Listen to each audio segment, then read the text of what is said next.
চলতি শিক্ষাবর্ষে মাধ্যমিক ও উচ্চ মাধ্যমিক পরীক্ষার ফলাফল প্রকাশ হওয়ার পর উচ্চশিক্ষার জন্য বিভিন্ন কলেজগুলিতে আবেদনপত্র দাখিল করেছে ছাত্রছাত্রীরা।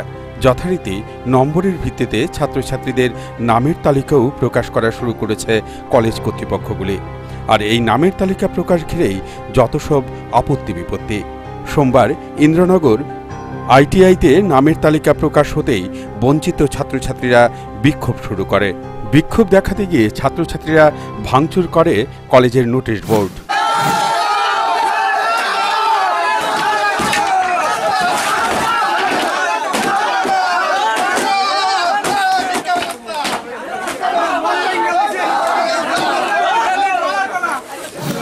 ছাত্রছাত্রীদের অভিযোগ, ত্রিপুরা মধ্যশিক্ষা পর্ষদ পরিচালিত মাধ্যমিক ও উচ্চ মাধ্যমিক পরীক্ষায় যেসব ছাত্রছাত্রীরা পাশ করেছে তাদের নম্বরের ভিত্তিতে তালিকা প্রকাশ করা হচ্ছে না।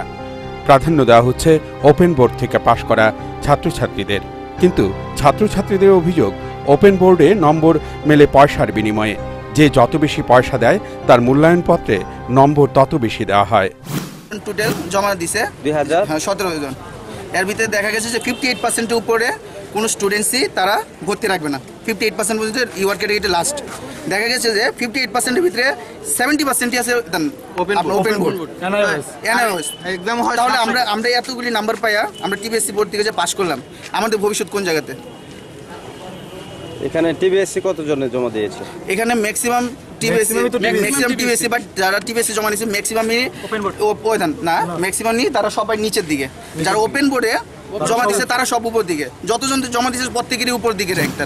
আর এভাবেই শিক্ষা ব্যবস্থা যদি পয়সার উপর ভিত্তি করে চলতে শুরু করে তবে ভবিষ্যৎ প্রজন্ম যে অন্ধকারে নিমজ্জিত হবে তা বলার অপেক্ষা রাখে না। এদিকে আইটিআইয়ে উত্তেজনা দ্রুত ছড়াতে থাকলে খবর পেয়ে ছুটে আসে এনসিসি থানা ও জিবি ফাঁড়ির পুলিশ। পরে পুলিশের হস্তক্ষেপেই নিয়ন্ত্রণে আসে পরিস্থিতি।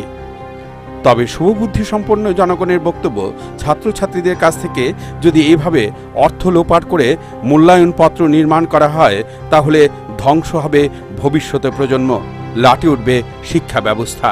Bureau report, news vanguard.